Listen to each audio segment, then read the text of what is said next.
February 1930. Clyde Tombaugh, 24 years old and fresh off a farm in Kansas, patiently scans photographic plates at the Lowell Observatory. He finds a tiny speck that turns out to be a new planet called Pluto. But in the 75 years since then, our close-up views of Pluto and its giant moon Charon still only come from the artist's imagination. Every other planet has been visited by NASA spacecraft, and the post office has issued stamps to commemorate their close encounters. Of course, for Pluto, because there have been no mission to Pluto, the U.S. stamp says not yet explored. We aim to see a new stamp issued. We have ignition and liftoff of NASA's New Horizons spacecraft on a decade-long voyage to visit the planet Pluto and then beyond. January 19th, 2006. NASA's New Horizons mission to Pluto successfully lifts off from Cape Canaveral, traveling faster than any previous spacecraft. In just 9 hours, New Horizons passes the orbit of the Moon and begins a 9-year voyage to Pluto. February 28, 2007. The spacecraft zooms past the giant planet Jupiter, getting a 9,000-mile-per-hour gravity assist and cutting 2 years off its journey. Spacecraft is outward bound from Jupiter, and we're on our way to Pluto. Congratulations. All right. The Jupiter flyby was a dress rehearsal for Pluto. We got the night show. Oh wow, look at that. Oh yeah. New Horizons science instruments return detailed images of Jupiter's clouds, moons, and rings.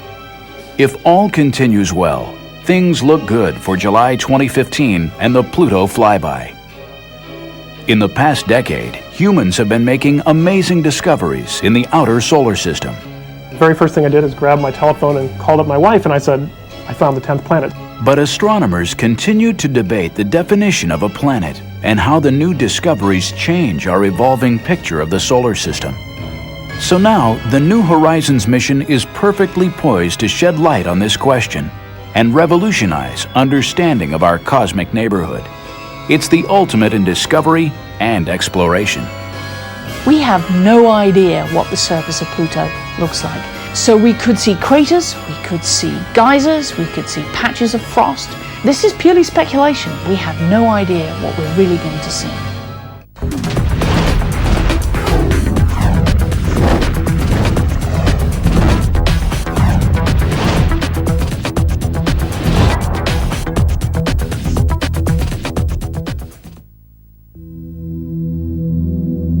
Late 2005, the long journey begins. Cape Canaveral, Florida, NASA's Kennedy Space Center. In the Kennedy clean room, the New Horizons spacecraft takes its first short flights.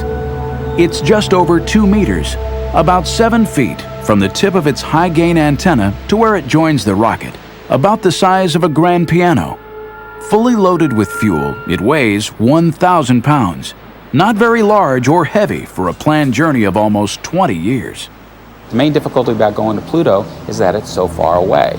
The Earth is almost 100 million miles away from the Sun. Pluto is 30 times that far, 3 billion miles away. To get to Pluto in our lifetimes means it has to go very fast. Its average speed is more than 10 miles per second. And to do that, it had to be light. One of the unique things about New Horizons is that we built a very light spacecraft and bought a very large launch vehicle. And the combination is ferocious. It gives us a very high flyout speed because we have a very long way to go. Sprinting away from Earth on launch day, New Horizons crossed the orbit of the Moon in just 9 hours. Apollo took 3 days. The spacecraft reached Jupiter in 13 months. Galileo took 6 years. But even traveling more than 50,000 miles per hour, it will still be 2015 before New Horizons reaches Pluto and Charon. So it's not that we're dawdling, we have a long way to go. Why send a spacecraft on such a long and difficult journey into such a challenging environment? For the science team, it's a voyage back in time to see, close up, evidence of how solar systems form from clouds of gas and dust, and how Earth and all the planets were born. We're going to learn about how planets are built, because what Pluto is a planetary embryo, an object that's partially formed as a large planet, a stage in planetary formation that the Earth went through, that Mars went through, that all the larger planets had to pass through this size scale. But here we see an object that didn't get any further in the case of Pluto. The National Academy of Sciences rated this mission to Pluto and beyond the most important planetary mission of the decade. That's because New Horizons could rewrite everything we know about the planets of our solar system. And if you think about the solar system, the so-called terrestrial planets, they're rocky objects in the inner solar system, Mercury, Venus, Earth, and Mars, have a lot of similarities. Then you step out a little bit further and you get into what are called the gas giant planets. These are huge objects which are dominated by large amounts of molecular hydrogen and helium gas. And that's Jupiter, Saturn, Uranus, and Neptune. And that was it. We sort of stopped there. And then there was the little misfit Pluto at the outer edge of the solar system. Poor little Pluto, all on its own. Then in the 1990s came a series of discoveries that changed everything. Researchers found more and more icy objects in a massive region of the outer solar system known as the Kuiper Belt. And once we discovered the Kuiper Belt, everything sort of fell into place. The understanding that in fact Pluto and Charon are members of this other class of objects called the ice dwarfs. And in fact, we think that these ice dwarfs are the most populous class of planetary body in our entire solar system. That tells us, from that respect, Pluto's not special. It's got lots of company out there. Ice dwarfs aren't just far out there. In the early days, 4 billion years ago, they may have had a role in shaping Earth and bringing our planet the materials of which we're made. The collisions within the Kuiper Belt produce the short period comets, which then fall in towards the sun and bombard the Earth, sometimes bringing some of that raw material from which life formed and some of the water that's on the surface of the Earth. This information about the Earth's birth isn't available anywhere else. So the key part of that big puzzle of how the solar system formed will come from looking at Pluto, understanding its nature, what it will imply about its formation, how it came to be, and everything about it.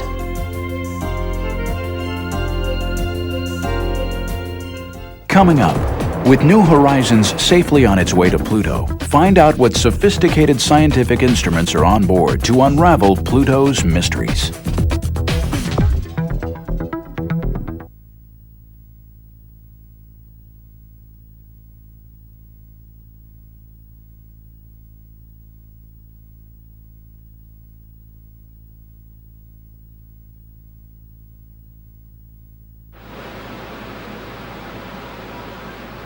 For this first ever trip to Pluto, the science team wants to find out the basics. What do Pluto and Charon look like? What are they made of, and what kind of atmosphere exists? Their hunch is that all these questions are connected. With Pluto, if you want to understand the atmosphere, you have to understand the surface. If you want to understand the surface composition, you have to understand the geology. If you want to understand the geology, you've got to understand the atmosphere. It's all tied together, and so we have instruments to study every aspect of Pluto. The 7 science instruments on board New Horizons are ingeniously designed. They're small and weigh very little. On average, each uses no more power than a household nightlight, and they're intended to work together seamlessly. We picked names for most of our instruments. We have Rex and Alice and Ralph, and it's just a happy family. The black and white telephoto camera called Lori will be used for navigation in the months before closest approach and to study Pluto's surface. This big barrel is a telescope called LORI, the Long Range Reconnaissance Imager. It's our biggest, most powerful camera in terms of resolution power. The cameras are key. For over 60 years, Pluto remained little more than a dot, as small and dim as a walnut seen from 30 miles away. In the 1990s, even the Hubble Space Telescope showed just a blurry surface. And this true color image is the best we can do with Hubble and advanced computers.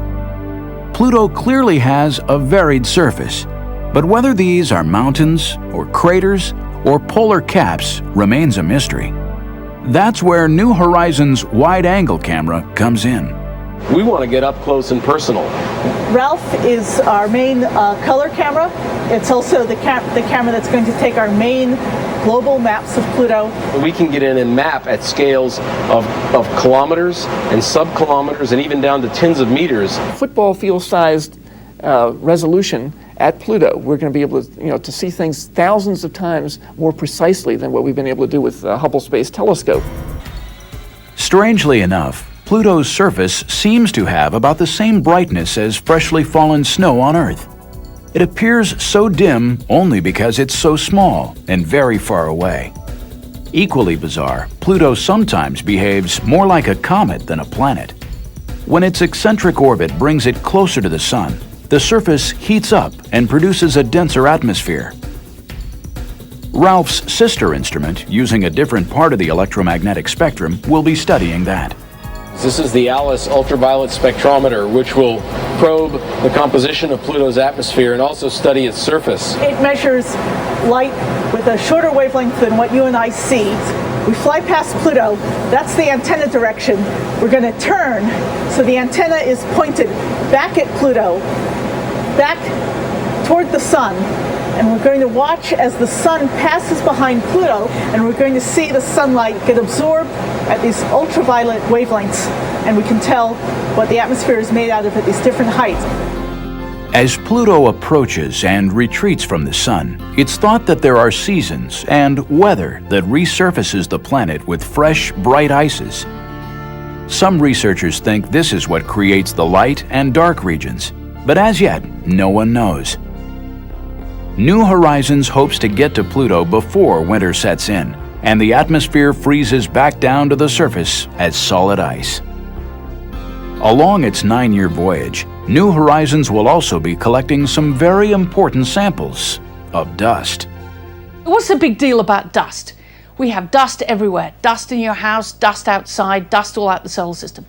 Well, dust comes from the grinding up of material that gets shed and left around. In the case of the solar system, we believe that the dust that's flying around the solar system was produced by the grinding up of asteroids, the grinding up of Kuiper Belt objects, the grinding up of ring particles and so on that is left over from the process of not just forming the solar system, but its constant evolution over time. So the last of the 7 instruments is a special dust counter. But this instrument comes from a very surprising source. Every part, from logo to detectors, was designed entirely by college students. Its job is to profile the density of dust particles all the way across the solar system for the first time. But the real breakthrough of this instrument, it's the first time that students have been able to build a flight quality instrument on their own and fly it on a mission to a planet. The students documented their project in behind-the-scenes home videos. Our final instrument will have 12 of these dust detectors all lined up on a panel about 0.1 meters squared. Till now, no dust counter has gotten data farther out than 18 times the distance of Earth from the Sun. Design specs from the SDC are twice that and more, lasting decades, traveling billions of miles, surviving temperatures near absolute zero. Even though it's a student project, the dust counter is every bit as robust and serious as the other instruments on board. The students faced review boards of veteran scientists and engineers as part of the design process. Together, the 7 science instruments are the most powerful set of detectors ever sent on a first flyby of any world in our solar system. But making sure the Pluto flyby is successful meant a race against time to launch in 2006. And before they could ship the spacecraft to the Cape, the hardware and the science instruments all have to go through a rigorous test program. For this mission, keeping on schedule was critical.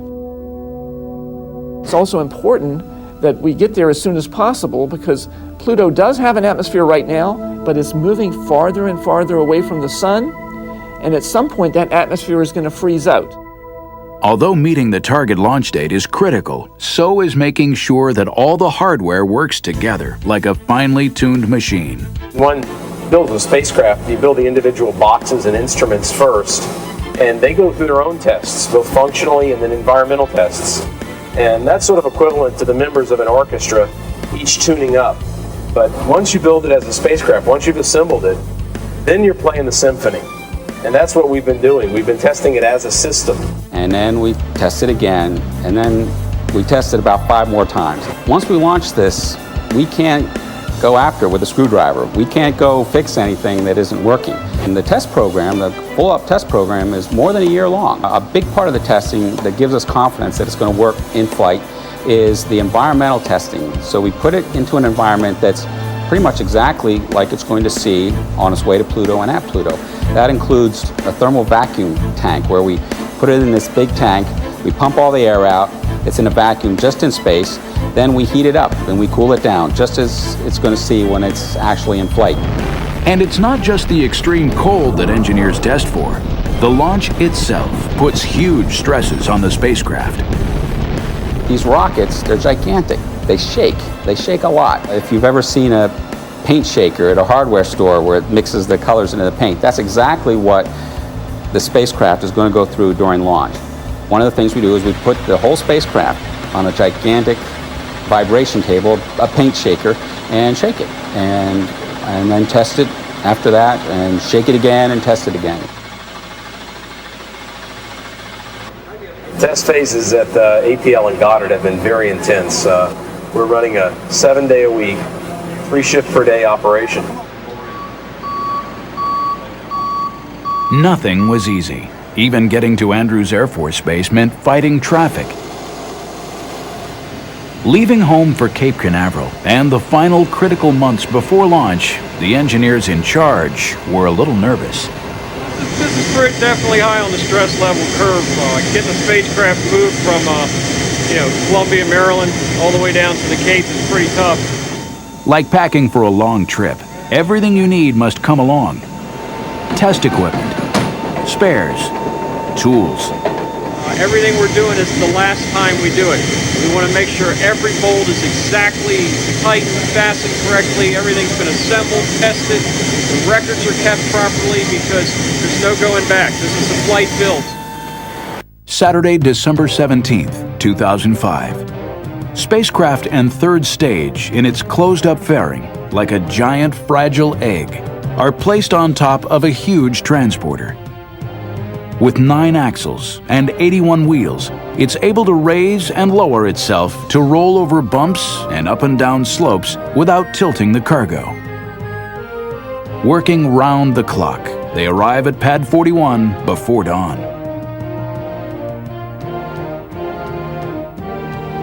75 years after the discovery of Pluto, 17 years after a mission was first proposed, the dream of exploring the 9th planet was now only weeks from launch. For most people on the project, in a sense, this is the end because it will be built and launched and on its way. But for the science team and the operations team, this is the beginning. This is where we begin the journey. Like a ship, we launch it. On January 19, 2006, after nearly 2 decades of planning, building, and testing, a picture-perfect launch thrilled the mission operations team back at Johns Hopkins. But the long journey to understand Pluto actually began 75 years earlier, far away in the American West.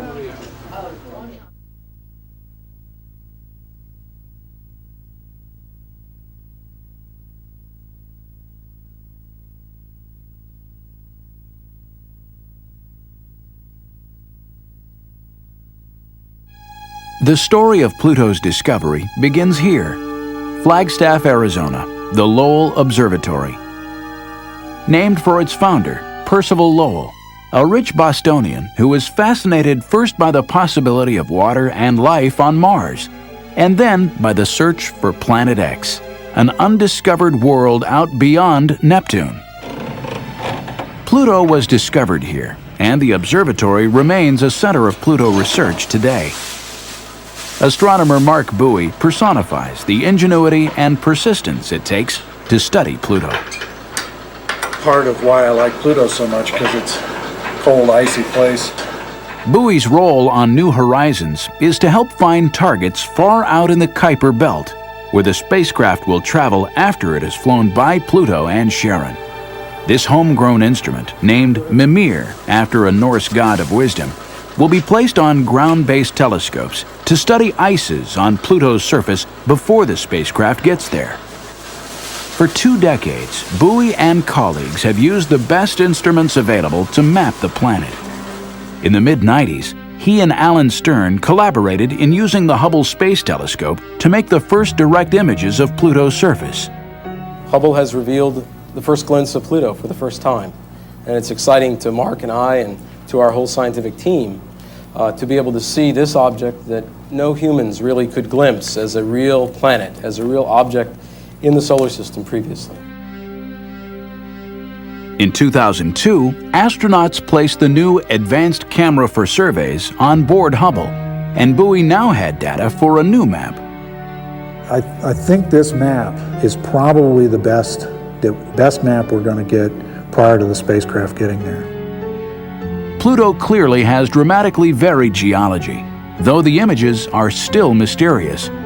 But what a transformation from the dot of light that was Clyde Tombaugh's first sight of Pluto 3/4 of a century earlier. 75 years to the exact day and time, Observatory Director Robert Millis shows us how the discovery was made. 75 years ago, Clyde Tombaugh sat at this machine and became the first person to ever see the planet Pluto. The machine is called a blink comparator. Tombaugh used it to look at photographs of the same patch of sky taken a few days apart. Night after night, he'd patiently expose the large glass plates. Day after day, he'd blink the plates back and forth, looking for anything different from the fixed points of starlight. Decades later, Tombaugh still recalled just how uncomfortable and challenging the search for Planet X turned out to be. You get cold, you get numb. It takes a lot of perseverance, because this gets brutally monotonous. Blinking back and forward, Tombaugh was looking for anything that shifted position. The only means you have identifying a planet is going to be small. It's like a small star image. The only clue you have is it shifts position with an interval of a few days in the night's time. That's the only clue you have. So you've got to see all these star images, hundreds of thousands of them, to see if any of them shift position during the interval between the first and second plate. That small movement was just what Tombaugh saw on February 17, 1930. The arrows were added to show its position a few days apart. It was just what Lowell and Tombaugh wanted to see, a distant planet. After some debate, an English schoolgirl, 11-year-old Venetia Burney, came up with the name Pluto, god of the underworld. PL, of course, were also Lowell's initials. By studying the motion of that dim and distant dot of light, astronomers discovered a Pluto year, the time it takes to move once around the Sun, was equal to 248 Earth years. The angle of its orbit, seen here in silver, was steeper than any other planet. Its distance from the Sun also varied more than any other planet. For 48 years, that was all anyone knew about Pluto. Then, in 1978, astronomers Jim Christie and Bob Harrington analyzed new plates taken at the U.S. Naval Observatory in Flagstaff. Christie noted an elongation of the planet to the north. 1 month later, the bump had disappeared. Blink the images back and forward just like Clyde had done, and you see the bump is moving. Their conclusion? Pluto, like Earth, has a moon. Christie suggested the name Charon after the ferryman of Pluto's underworld in Greek mythology, but preferred to pronounce it Charon, more like his wife's name, Charlene. From the motions of Pluto and Charon, astronomers could work out that the moon was almost half the size of its planet, so large that both objects spin around a central point, their mutual center of gravity, outside Pluto. Pluto and Charon were the first binary planet known in our solar system. Using the basic physics of their orbits and their distance from each other, astronomers were able to calculate their mass and size. Pluto was smaller than our moon, about 1,500 miles in diameter, and had only 1/10 of its mass. Pluto and Charon together would barely stretch across the continental United States. From its size and orbit, astronomers estimated that Pluto is perhaps half rock and half ice. That makes it one of the largest of a whole new class of objects, the ice dwarfs, living out in what's known as the Kuiper Belt. This region is named for Gerhard Kuiper, a leading mid-20th century planetary astronomer. Kuiper suggested that the solar system didn't end with Neptune and Pluto, but that there should be a disk or belt of other worlds somewhere way out there. In 1992, from a mountaintop in Hawaii, David Jewett and Jane Liu found the first Kuiper Belt object. They were using new and highly sensitive CCDs, like the sensors in a modern digital camera. But their technique was essentially an updated version of Tombaugh's work. Take carefully registered images of a patch of sky and see if anything moves against the distant stars. This one, QB1, did just that. Jewett and Liu had found the first Kuiper Belt object. It was just a few hundred kilometers across, about the size of an asteroid. In 2002, Caltech astronomer Mike Brown and colleagues found a Kuiper Belt object half the size of Pluto. In 2004, Sedna, another world, 3/4 the size of Pluto. Brown kept on looking, using computers to do the work of Tombaugh's blink comparator. We do exactly the same thing. Clyde Tombaugh is the one who basically figured out the system for finding these things, but we do it all by computer instead. These are 3 images in a row that are blinking on the screen, just like Clyde Tombaugh would blink. On the morning of January 5th, 2005, I was looking at these very images, and I clicked the button saying this one's no good, and I suddenly see this object here very clearly moving across the frame in dead center. This is the one where I almost literally fell out of my chair, because it's perhaps it's close to being the brightest object we'd ever seen out there, and it's also moving extremely slowly. Slow means it's far away. Slow and bright means it's really big. If you combined more distant with anything we'd ever found and almost the brightest thing we'd ever found, you knew immediately that this thing had to be the biggest thing we'd ever found in the outer solar system. The very first thing I did is grab my telephone and called up my wife, and I said, I found the 10th planet. 2003 UB313, the random name assigned by Brown's computer, was 25% larger than Pluto. Until an official name was chosen, Brown came up with a temporary nickname, commemorating Percival Lowell's search for Planet X. We had actually been reserving the name Xena for the first object that we found larger than Pluto. We wanted something that started with an X for Planet X. We wanted something that was mythological. Now Xena is only TV mythology, not real mythology, but we figured Pluto is named after a cartoon dog, so that's okay. And we wanted something that, we decided there weren't enough female planets, so we were going to name another one female planet. So if you take those 3 together, you get Xena. Xena has now officially been named Eris, goddess of discord, which seems appropriate. Some astronomers argue that Pluto and Eris, as Kuiper Belt objects, should not be classified as true planets. Others disagree. In August 2006, in a controversial decision, the International Astronomical Union reclassified Pluto, Charon, and Eris as dwarf planets. But Mike Brown thinks the new findings far out in the Kuiper Belt only make the New Horizons mission more exciting. Pluto is the closest member of this new class of objects we're finding. The next best thing to studying all of these objects out there is to go look at some of the big ones. Go look at Pluto. It's not the biggest one out there, but it's the closest really big one that we can learn a lot about. So I think that going to Pluto is much more exciting today than it was even a year ago. In 2005, Hal Weaver and Alan Stern used the Hubble for another close-up look at Pluto and Charon. We want to know everything that could possibly be along our path as we're going through the Pluto-Charon system. The result was an historic and astonishing discovery. This was just incredible. In fact, it was so incredible we almost didn't believe it at first. They saw 2 small, dim moons where only Charon had been known before. It would double the excitement of the close encounter. We get 4 for the price of 2.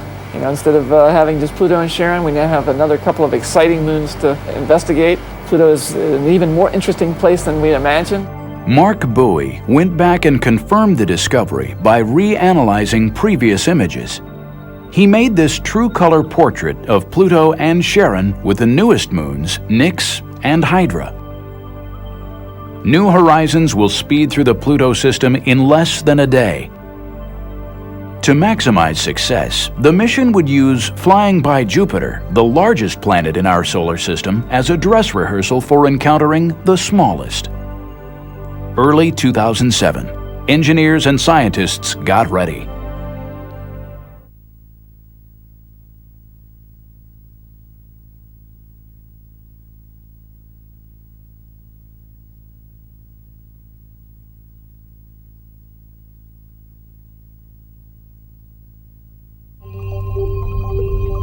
Unlike missions that go into orbit around their target planet, New Horizons is traveling so fast there's no practical way to slow down. After a 9-year trip, closest approach to Pluto and Charon will flash by in less than a day. This is going to be incredibly nerve-wracking. As we do the encounter, we get one shot at flying by Pluto. That's both terrifying, also very exhilarating. Pluto is so far away that radio signals from Earth take 4.5 hours to get there, and 4.5 hours back. This 9-hour round-trip light time means computer commands for every aspect of the encounter, from navigation to operation of the science instruments, must be programmed, tested, and uploaded ahead of time. It's very scary to build a spacecraft and then launch it and not get any data for 9 years. And so it's really key to test out the instruments before we get there. June 2005, 10 full years before arrival at Pluto. The mission operations team runs a detailed simulation of the encounter, modeled to the split second. To test the spacecraft still more rigorously, the project decides to use the Jupiter flyby to take actual scientific observations. They'd look at the volcanic moon Io. They'd study Jupiter's cloudy surface and aurora. This will be a wonderful dress rehearsal for the whole process of putting together a complicated sequence.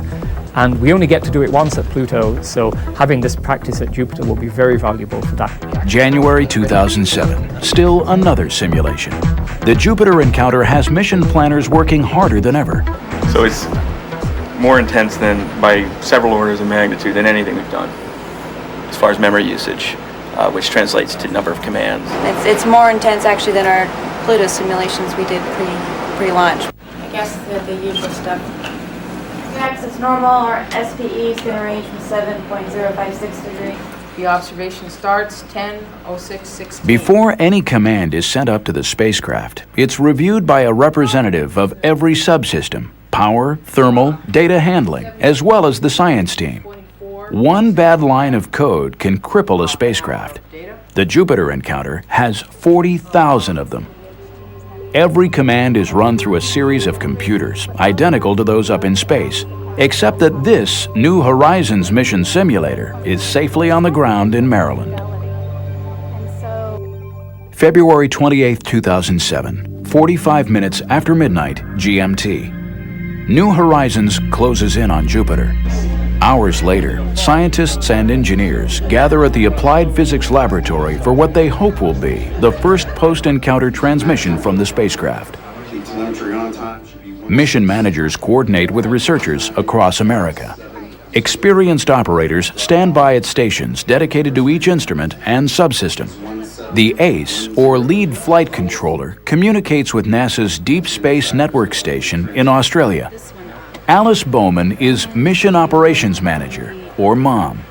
Her professional family includes some of the brightest engineers around. Today's very important. It's our Jupiter flyby day. And of course, the test is coming right up. We'll see if a spacecraft made it through the dangerous radiation at Jupiter. For this milestone in the life of the mission, all hands are on deck. It's real big. As you can see, we have a lot of people coming in today, a lot of scientists who wanted this information off the satellite that we've been trying to get for them. So today is real eventful. I would put it somewhere between launch and actually getting to Pluto. I'd say it's the third most critical activity in the whole timeline. We're really putting the spacecraft through a stress test. That's our primary objective.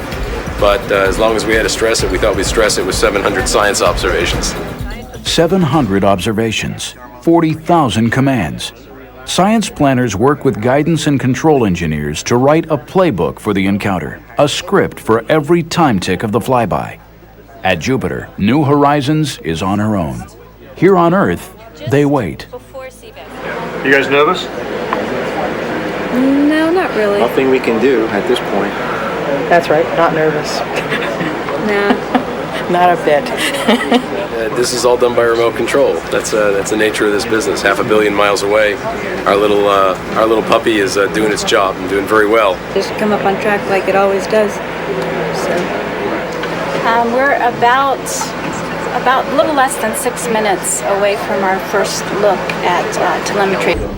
They'll know all is well when screens light up with green text indicating the spacecraft has survived.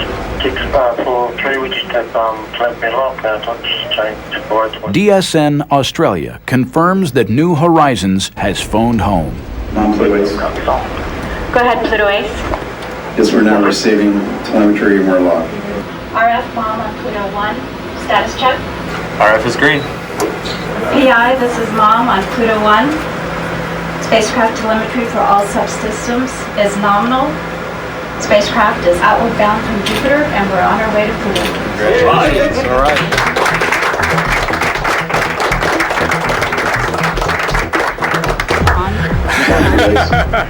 Oh, relieved. We expected everything to go well, but it's good to know that it really did. Now we still have to wait for the data to come down, see what's happening with the radiation levels on our instruments, and waiting for that really good picture of Io that we should be getting in a couple of hours. Good. Everything's looking really good at this point. The station's cooperating. No problems with the station. The spacecraft's in a good state. All's well. Jupiter's not our ultimate destination. It's very nice, that we can actually get a lot of great scientific data for free, basically. We get that gravity boost, the most important thing, but after that, just getting that extra science and the extra practice for doing an encounter, which are really hairy. These encounter situations where it's all or nothing. You fly by and you don't return. We have to make sure everything works perfectly, so we're going to learn some lessons from this experience, apply them to the Pluto encounter, and hopefully make for, an even better Pluto encounter. The engineers could tell right away that all spacecraft systems were nominal, but the scientists wanted to see the very first pictures of Io. They'd gotten used to fancy computer graphics depicting an imaginary trajectory and volcanic plumes. But the actual images just in from Jupiter would determine scientific success or failure.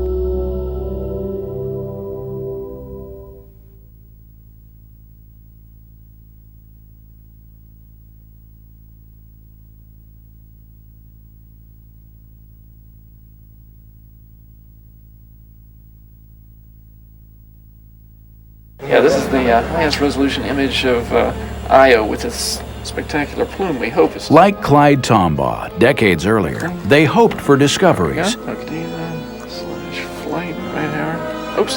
The spacecraft took the images hours before, but for the researchers, this was exploration live and real time. There it is, off the, wow. Okay. Camera and spacecraft delivered as promised. 2 plumes off the limb. Okay. Got both. We got the night showing. Oh wow! Look at that. Oh yeah. And we got both of them. We got both of them. And another plume. Oh my gosh. Rising into sunlight. That's right, yeah. The first raw images might be fuzzy, but now they knew their aim was true. Computers would be able to clean them up and begin to update the textbooks. Yeah.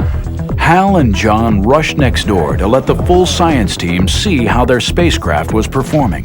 The second plume has a different shape. Researchers called out requests to adjust brightness and contrast to reveal details hidden in the pictures. Now they knew for sure they'd captured the volcano called Tvashtar, spewing its sulfur plume 180 miles up into space. How about that one up there? What is that? How about this one here? Is that a mountain or is that a... Many of the scientists were veterans of previous missions, but precise navigation and state-of-the-art cameras were revealing the Jupiter system as never before. There was the one Voyager 1 image, the high-resolution image that showed the filamentary structure, but nothing like this. Yeah, that's Professional astronomers, of course, thrill at each new image, but the general public also had a role in targeting New Horizons cameras. And what we actually did is went out to some blog sites where talented amateur astronomers and planetary scientists discussed the latest findings. Like the student dust counter, this was the first time the public had a chance to shape a deep space mission.